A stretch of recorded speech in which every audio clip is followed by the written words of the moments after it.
Record कर लेंगे। चलो, तो इसका मतलब अगर मुझे वॉल्यूम कांस्टेंट गिवन है और मान लो मैंने पहले शुरू किया P1 प्रेशर से जिसके कोरेस्पॉन्डिंग टेम्परेचर T1 था, और फिर मैंने एक अलग प्रेशर से एक्सपेरिमेंट किया P2 से, तो बच्चों इसके कोरेस्पॉन्डिंग टेम्परेचर भी अलग मिलेगा कि नहीं, बोलिए। और दोनों एक्सपेरिमेंट्स करते समय मैंने इस बात का खास ध्यान रखा कि वॉल्यूम चेंज ना हो, और वो वॉल्यूम क्या रहेगी, कांस्टेंट रहेगी। इसका मतलब जो इनिशियल प्रेशर का रेशियो है और फाइनल प्रेशर का रेशियो है वो बराबर होना चाहिए, किसके रेशियो के, बोलिए। यहां से आप लोग क्या लिख सकते हैं, P/T का रेशियो क्या होगा, कांस्टेंट होगा, यानी P और T का रेशियो हमारा कांस्टेंट रहेगा। ओके, तो इसको हम लोग बच्चों यहां पर लिख सकते हैं क्या, P1/T1 is equals to P2/T2।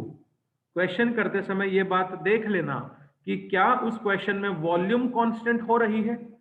अगर वॉल्यूम कांस्टेंट हो रही है और कहीं पर उसने फिक्स्ड अमाउंट ऑफ गैस लिखा हो, कहीं पर उसने लिखा हो फिक्स्ड अमाउंट ऑफ गैस, या लिखा हो 1 मोल ऑफ ए गैस, या उसने लिखा हो 1 मोल ऑफ ए गैस, या फिर उसने मोल अमाउंट गैस की अमाउंट की बात ही ना की हो, उसने गैस की अमाउंट की बात करी ही ना हो, इसका मतलब गैस की अमाउंट की बात ना करने का मतलब क्या है, गैस की अमाउंट चेंज नहीं होगी। दैट ऑल्सो मीन्स कि नंबर ऑफ मोल्स भी क्या हो गए हैं बच्चों, कांस्टेंट हो गए हैं। इसका मतलब भी क्या है, नंबर ऑफ मोल्स भी आपके क्या हो गए हैं, कांस्टेंट हो गए हैं। तो फिर तुम्हें इन चारों चीजों में से कोई ना कोई 3 चीजें गिवन होगी और कोई एक चीज तुम्हें निकालनी होगी, तो हम लोग फॉर्मूला अप्लाई कर देंगे और आंसर निकाल लेंगे, राइट। कर लोगे,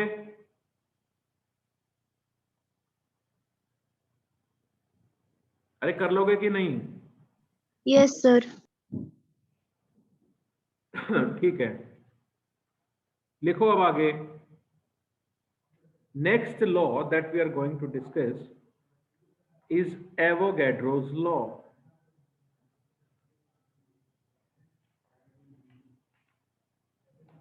लिखिए एवोगैड्रोस लॉ, काफी इंपॉर्टेंट है। इंपॉर्टेंट तो खैर सारे ही लॉज हैं, ये भी हमारे लिए इंपॉर्टेंट है।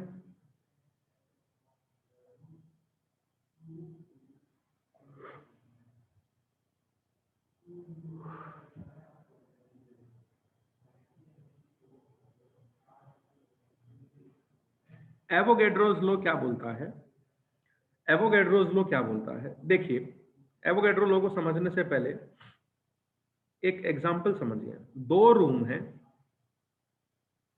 दो रूम है हमारे पास बच्चों, ठीक है। इस रूम में दुनिया के जितने पतले आदमी हैं, क्या है, दुनिया के जितने पतले आदमी हैं, इस रूम में उन सभी को डालने वाला हूं। और इस रूम में किसको डालूंगा, दुनिया के जो मोटे मोटे आदमी है मेरे जैसे, इस रूम में मैं उनको डालूंगा। बात समझ में आ रही है, बोलिए। अरे समझ रहे हो क्या? Yes sir. तो अब एक बात ये समझनी है, अकॉर्डिंग टू एवोगैड्रो वो ये बोलता है कि इसमें जितने पतले आदमी होंगे और इसमें जितने मोटे आदमी होंगे, उनके द्वारा वॉल्यूम जो ऑक्यूपाई करी होगी वो सेम होगी। कब सेम होगी, यदि इन दोनों रूम्स को सेम फिजिकल कंडीशंस पर रखा जाए, यदि इन दोनों रूम्स को सेम फिजिकल कंडीशंस पर रखा जाए, किसकी, टेम्परेचर की और प्रेशर की। टेम्परेचर और प्रेशर यदि कांस्टेंट, दोनों कांस्टेंट कर दिए जाए, तो जितने पतले आदमी वॉल्यूम ऑक्यूपाई कर रहे हैं उतनी ही वॉल्यूम कौन ऑक्यूपाई करेंगे, मोटे आदमी। बात को समझिए, बात को समझिए, ठीक है। अगर जितनी वॉल्यूम मोटे आदमी ऑक्यूपाई कर रहे हैं उतनी ही वॉल्यूम पतले आदमी ऑक्यूपाई कर रहे हैं, तो बच्चों इसका मतलब क्या है कि उनकी वॉल्यूम उनके साइज पर डिपेंड नहीं कर रही है। इसका मतलब तो यही हो सकता है, हाँ या ना? Yes, sir. इस बात को मैं आगे चल के बहुत अच्छे से रिलेट करूंगा, मैं ये बात बहुत इंपॉर्टेंट बता रहा हूं तुम्हें। इसका मतलब चाहे आदमी मोटे हो या पतले हो, उनके साइज का इस वॉल्यूम में कोई रोल नहीं है। यही तो बात हुई ना, अगर सेम वॉल्यूम है तो। यानी फिर रोल किसका है? रोल है कितने मोटे आदमी हैं। रोल क्या है? कितने, अगर साइज का रोल नहीं है तो कितने मोटे आदमी हैं? भाई जितने मोटे आदमी होंगे उतने ही तो पतले आदमी होंगे, आया ना? बात समझ में आ रही है कि नहीं? ये लॉ समझ में नहीं आता है आसानी से, और ये मेरा बहुत अच्छा तरीका है जिससे मैं समझा सकता हूं तुम्हें। ध्यान से समझो, एक कमरे में पतले आदमी है, एक कमरे में मोटे आदमी है, और दोनों की वॉल्यूम सेम है। वो सेम कब है? जब टेम्परेचर भी और प्रेशर भी क्या रहेगा? कांस्टेंट रहेगा। ठीक है? और तुम लोग सोच रहे हो कि सर कैसे वॉल्यूम पतले और मोटे का बराबर हो सकता है? मोटे तो ज्यादा वॉल्यूम ऑक्यूपाई करेंगे, पतले कम वॉल्यूम ऑक्यूपाई करेंगे। लेकिन अगर मैं बोल रहा हूं वो वॉल्यूम सेम ऑक्यूपाई कर रहे हैं, इसका मतलब उनकी वॉल्यूम उनके साइज पर डिपेंड नहीं कर रही है। उसका मतलब उनकी वॉल्यूम जो है उनकी साइज पर डिपेंड नहीं कर रही है। क्यों नहीं कर रही है वो पता चलेगा कुछ समय के बाद, जब हम आइडियल गैस को शुरू करेंगे, आइडियल गैस की थ्योरी पढ़ेंगे, तब पता चलेगा कि क्यों वॉल्यूम जो है वो पतले और मोटे के साइज पर डिपेंड नहीं कर रही है। और वो डिपेंड कर रही है कितने, किसके ऊपर डिपेंड कर रही है? उनके नंबर पर। उनकी किस पर डिपेंड कर रही है? उनके नंबर पर, यानी नंबर ऑफ मॉलिक्यूल्स पर डिपेंड कर रही है। जितने मोटे आदमी हैं उतने ही पतले आदमी हैं, तभी तो वॉल्यूम ऑक्यूपाइड सेम हो सकती है, हाँ कि ना?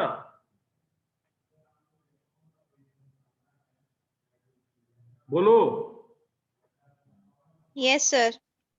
अब आती है स्टेटमेंट, लिखिए according to this law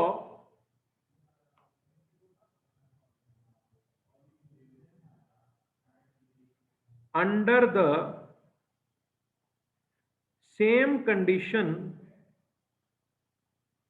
of temperature and pressure, equal volumes of all gases contains equal number of molecules। बात समझ में आई? अगर टेम्परेचर और प्रेशर की कंडीशन सेम रहेंगी तो दुनिया की जितनी भी गैस है, दुनिया की जितनी भी गैस है, उन सभी के द्वारा ऑक्यूपाई की गई वॉल्यूम सेम होगी। क्यों सेम होगी? क्योंकि उनके द्वारा जो मॉलिक्यूल्स हैं जो वॉल्यूम में कंट्रीब्यूट कर रहे हैं उनका नंबर सेम होगा। अगर यहां पर इन पतले और मोटे आदमियों की इस बात पर वॉल्यूम डिपेंड नहीं कर रही है कि उनका साइज क्या है, इसका मतलब 10 पतले आदमी हैं तो 10 ही मोटे आदमी होंगे, तभी उन दोनों की वॉल्यूम बराबर हो सकती है। अगर 100 पतले आदमी हैं तो 100 मोटे आदमी होंगे। साइज पर कोई डिपेंडेंस नहीं है वॉल्यूम की। किस पर डिपेंड कर रहा है? नंबर ऑफ पतले आदमी एंड नंबर ऑफ मोटे आदमी के ऊपर डिपेंड कर रहा है। बोलो ये बात समझ में आई कि नहीं आई? इसका मतलब मैं ये Yes, भी sir. बोल सकता हूं, मैं ये भी बोल सकता हूं, जितने मोटे आदमी होंगे वॉल्यूम उतना ही ज्यादा होगा, जितने पतले आदमी होंगे उतना ही वॉल्यूम ज्यादा होगा। अरे बोलिए। Yes, sir. Yes, sir. भाई वॉल्यूम किस, वॉल्यूम इन दोनों एक्सपेरिमेंट से आप ये बताइए वॉल्यूम किस पर डिपेंड कर रहा है? क्या वॉल्यूम साइज पर डिपेंड कर रहा है? नहीं कर रहा। No, sir. वॉल्यूम डिपेंड कर किस पे रहा है? Number of molecule. Number of molecules यानी नंबर ऑफ मोल्स पर। Depend है. नंबर ऑफ मॉलिक्यूल्स मतलब नंबर ऑफ मोल्स, यही तो बात हुई। बोलो। तो हम लिख सकते हैं वॉल्यूम जो है that is directly proportional to N,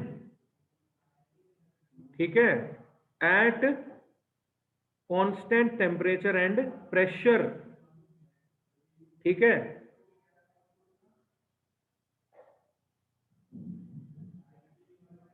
यहां पर n को मैं बोल रहा हूं मॉलिक्यूल्स का नंबर, और v को मैं बोल रहा हूं वॉल्यूम ऑफ द गैस।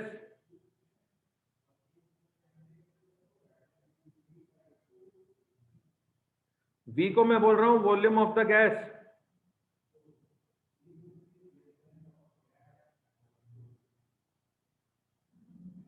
लिखा?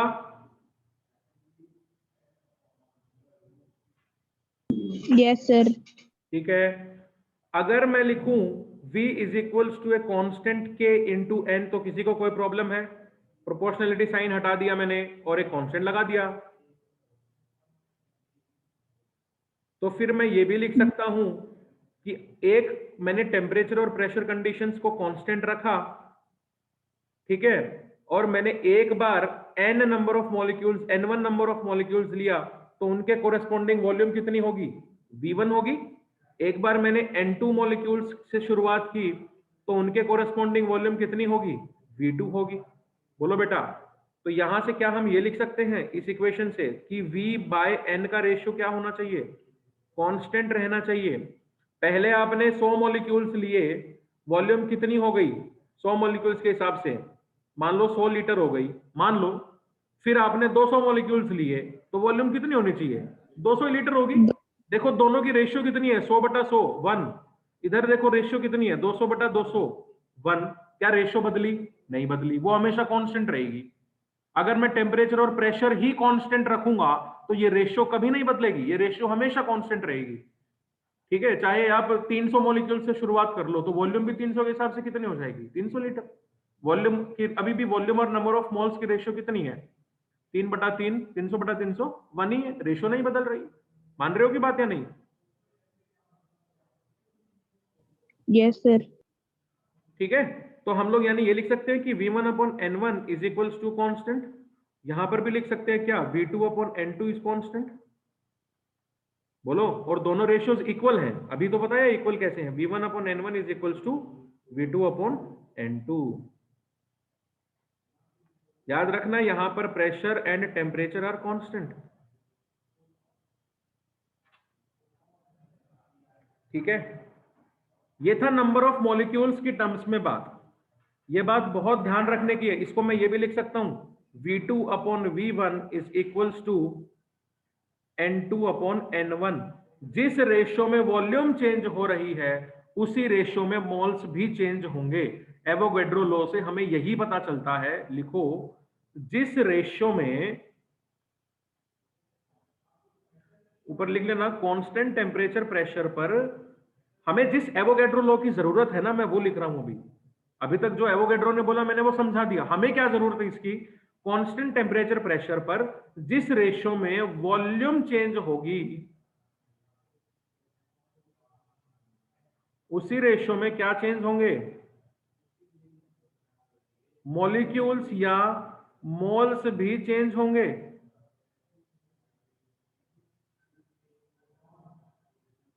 लिखिए फटाफट। आयुषी लिख रही है? Yes.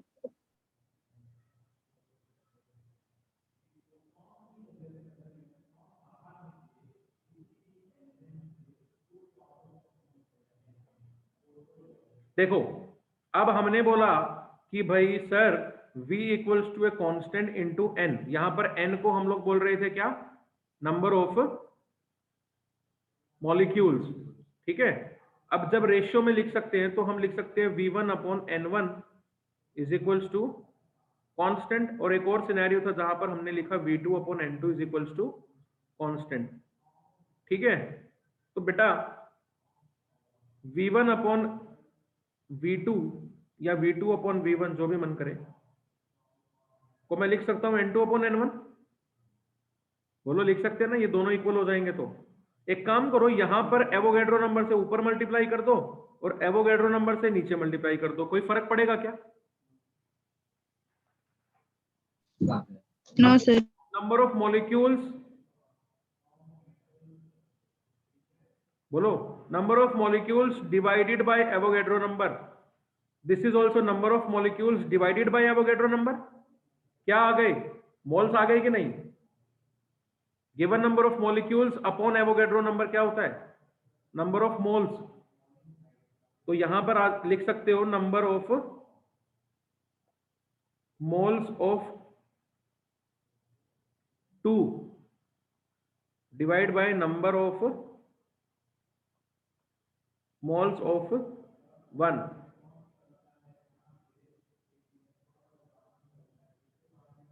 तो हम इसको भी यूज कर सकते हैं।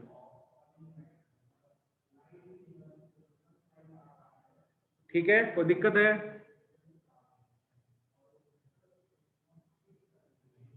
चलो फिर ग्राफ्स बनाते हैं बच्चों। Now let's plot the graphs of Avogadro law. Sir आज आपने कौन कौन सा लॉ करवाया है? बेटा यही है सबसे पहला, अभी शुरू ही हुई है क्लास, 11:50 से शुरू हुई है क्लास। सर मैं 12 बजे आई हूँ। सर एवोगैड्रो से पहले क्या करवाया था? कुछ भी नहीं करवाया, ये देख लास्ट वाला रिवाइज करवाया था। लास्ट क्लास में हमने गैलुसैक लॉ पढ़ा था, मैंने वो रिवाइज करवाया था बच्चों को।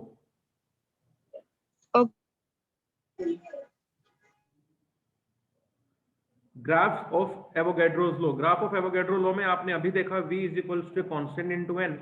तो वॉल्यूम और इसमें मॉलिक्यूल्स में ग्राफ बनाएंगे तो सीधा सीधा आएगा ग्राफ। बोलिए।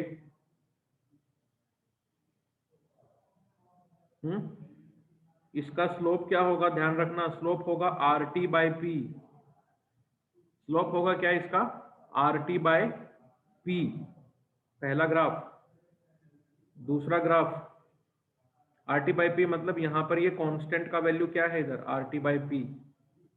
दूसरा ग्राफ बनाते हैं V by N versus N। ये ग्राफ तो अब तुम खुद ही बताने लायक हो। वॉल्यूम बढ़ा तो नंबर ऑफ मॉलिक्यूल्स भी बढ़ेंगे, लेकिन वॉल्यूम और नंबर ऑफ मॉलिक्यूल्स का रेशियो कांस्टेंट रहेगा। नंबर ऑफ मॉलिक्यूल्स आप बढ़ाते जा रहे हो उसके हिसाब से वॉल्यूम भी बढ़ता जाएगा, लेकिन V बाई N का रेशियो हमेशा क्या रहेगा, कांस्टेंट रहेगा। तो ग्राफ ऐसे आ जाएगा। बोलो। V by N, yes sir. V by N का मतलब क्या हुआ, RT by P again. Third graph log V versus log N, इसका ग्राफ क्या होगा, इसका ग्राफ कुछ ऐसा होगा, log V versus log N, जिसका स्लोप क्या होगा, log K। log K मतलब log RT बाय P। ये बात ध्यान रखना।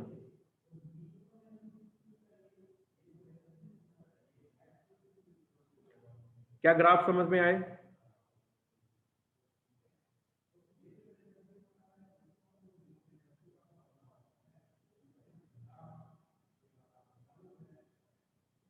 ग्राफ किया copy? Yes sir. Yes sir.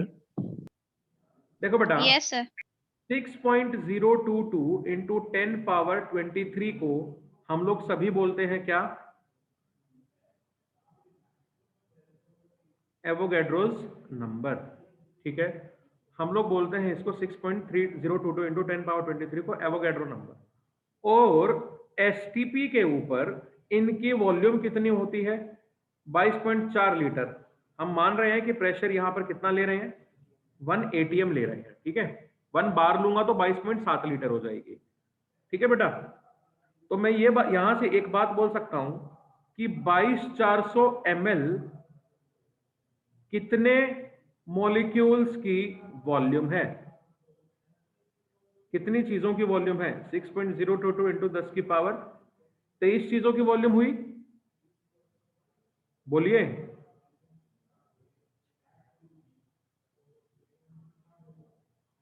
Yes sir. अरे बोलो। तो 1 ml कितने की होगी वॉल्यूम, 6.022 इंटू 10 की पावर 23 अपॉन 22,400। बोलिए, 0 है ना। तो ये जो नंबर आता है ये आता है 2.617 into 10 raise to the power 19।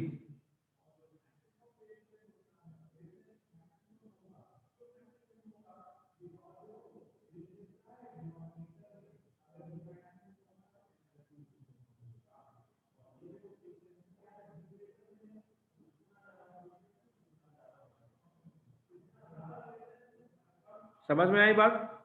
इस नंबर को एक नाम दिया जाता है, this number is called as Loschmidt number.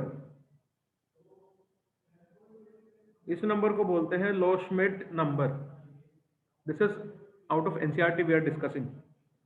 Avogadro number तो वो नंबर हो गया जिन मॉलिक्यूल्स, जितने नंबर ऑफ मॉलिक्यूल्स की वॉल्यूम एसटीपी पर 22.4 लीटर है। लोशमिट नंबर वो नंबर हो गया जिन मॉलिक्यूल्स की वॉल्यूम एसटीपी पर 1 ml है। समझ गए बात?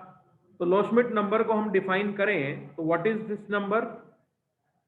It is the number of molecules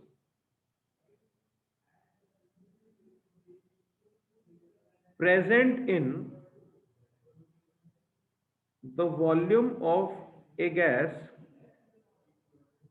at STP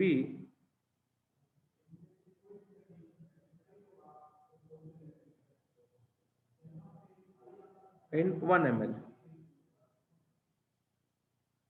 तो ये लोशमिट नंबर का वैल्यू कितना हो गया? 2.617 इंटू 10 की पावर 19 मॉलिक्यूल्स पर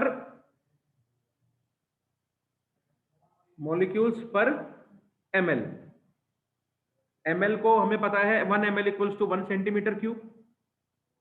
1 ml is also equals to 1 centimetre cube ना। तो यहां पर मॉलिक्यूल्स पर ml भी लिख लीजिए और एज इट इज एक और बार लिख देना मॉलिक्यूल्स पर सीसी। सीसी मतलब सेंटीमीटर क्यूब।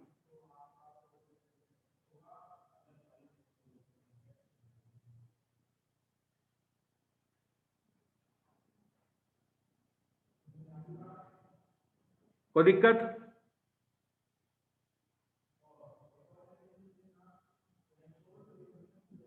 अरे कोई दिक्कत है?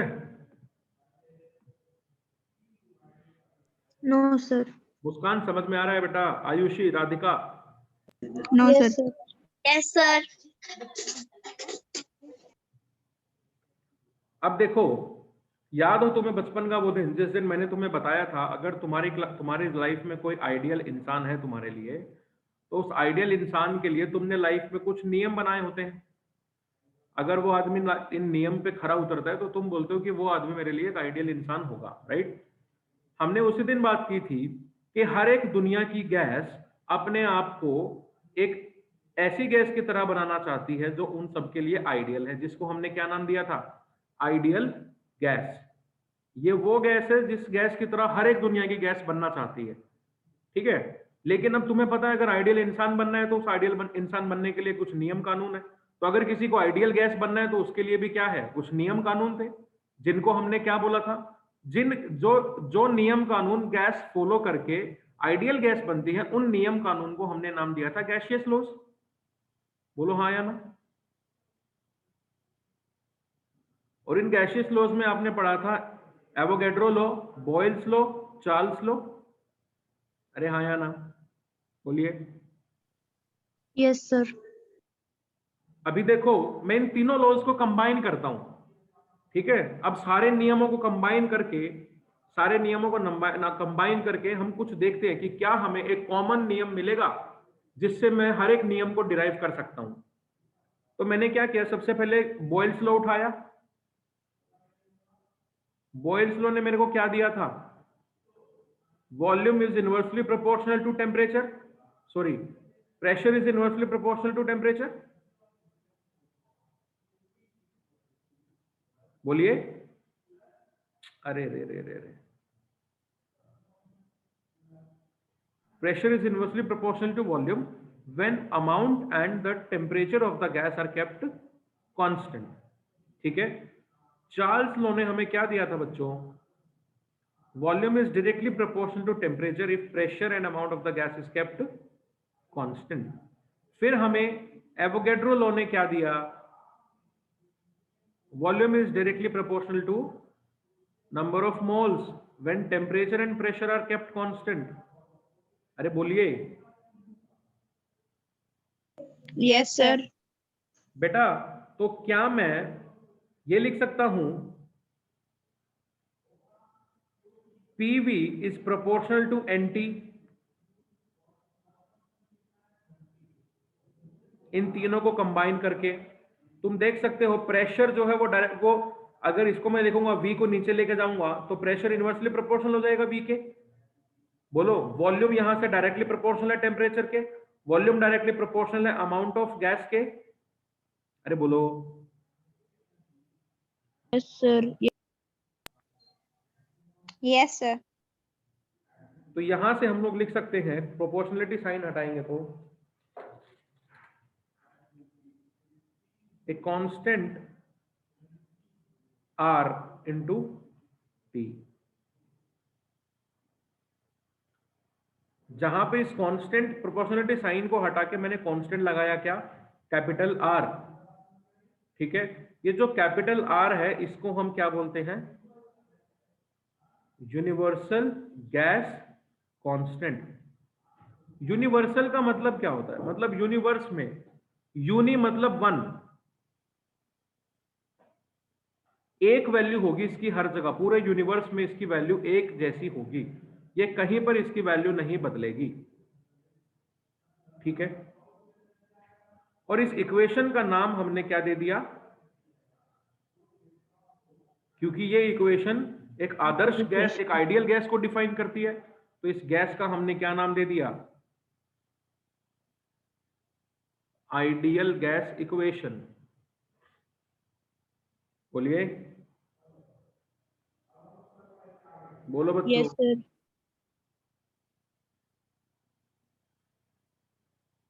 बात सही है कि गलत है?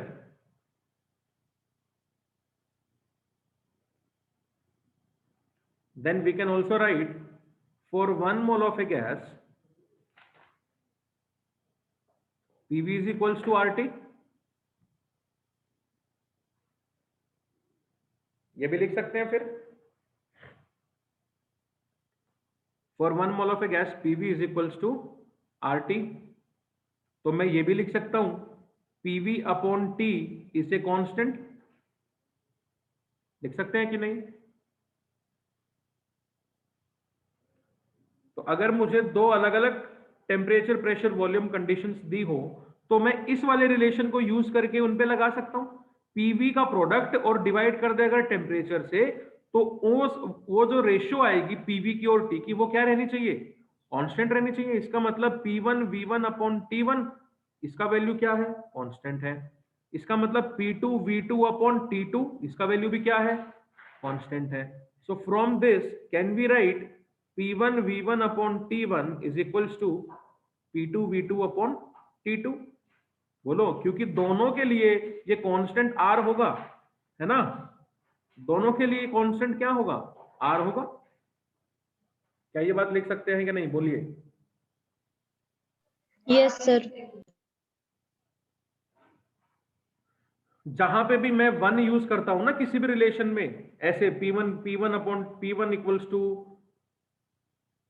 P1 V1 upon T1 equals to P2 V2 upon T2, फिर हमने यहां पर भी ये लिखा था V1 बाई N1 वाला ये जो रिलेशन लिखा था एवोगैड्रो लॉ में, दिस रिलेशन। फिर हमने एक और रिलेशन लिखा था यहाँ पर, ये वाला, और फिर यहाँ पर एवोगैड्रो लॉ, गैलुसैक लॉ में भी तुमने देखा ये वाला रिलेशन 1 और 2 की टर्म्स में लिखा हुआ है। मैं क्या कहना चाह रहा हूँ कि जहां पर भी मैं 1 लिखता हूं मतलब वो इनिशियल कंडीशंस पर है। जैसे P1 V1 और T1 कहाँ के प्रेशर, वॉल्यूम, टेम्परेचर है इनिशियली, और 2 कहां पर है, फाइनल कंडीशंस के पैरामीटर्स हैं। समझ गए ना बात को?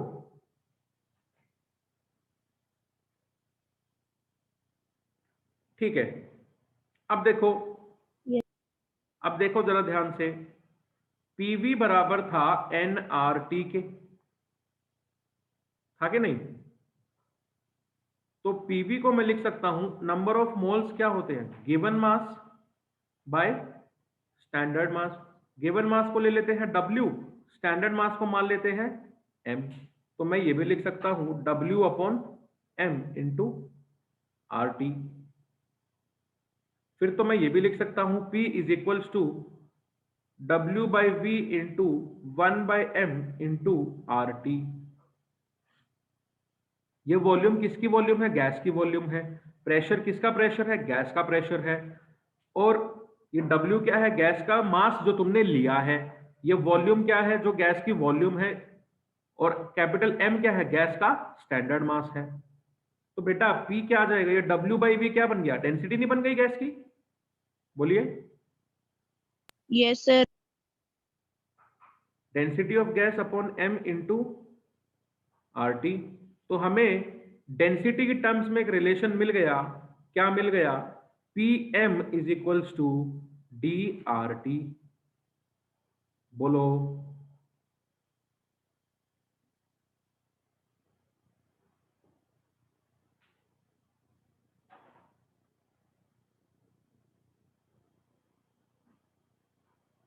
मिला कि नहीं? Yes sir. ठीक है, अभी जरा ध्यान से देखना। बेटा किसी भी गैस के ये रिलेशन यूज हो सकता है न्यूमेरिकल्स में, ध्यान रखना इस बात का। Now I am writing for a given gas. हमें अगर गैस पता हो for a given gas, M तो हमेशा कांस्टेंट रहेगा, रहेगा कि नहीं? बोलो भाई, क्योंकि स्टैंडर्ड मास है, स्टैंडर्ड मास तो चेंज नहीं होगा गैस के लिए। और अगर R की बात करें, R तुम्हारा यूनिवर्सल गैस कांस्टेंट है, तो ये भी चेंज नहीं होगा।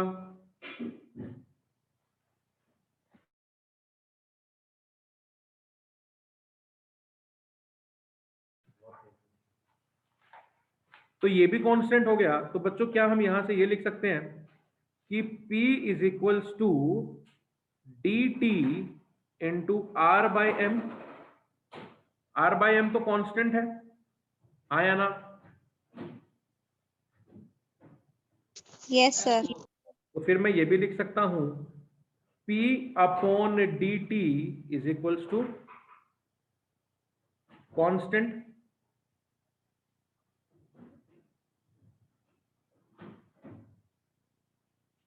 लिख सकते हैं कि नहीं? अगर ये लिख सकते हैं तो ये भी लिख सकते हैं P1 upon D1 into T1 is equals to P2 upon D2 into T2। बहुत इंपॉर्टेंट रिलेशन है ये वाला रिलेशन, दुनिया जानती है। P1 V1 अपॉन T1, ये वाला सिर्फ तुम लोग जानते हो।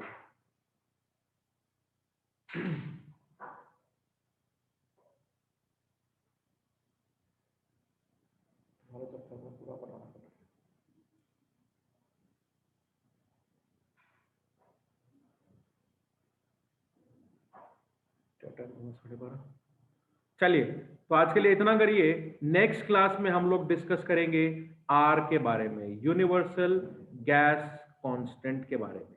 ठीक है, बाय बाय। सर आज दो क्लास एक साथ आई हुई हैं। क्या? सर आज दो दो क्लास एक टाइमिंग पे हैं। किसकी? इंग्लिश वाली मैम ने 12 बजे भेजी हुई है। चलो कोई बात नहीं, तुम्हें ये क्लास ज्यादा इंपॉर्टेंट है तुम्हारे लिए। यस सर, इसलिए ये ज्वाइन की थी। चलो बाय बाय।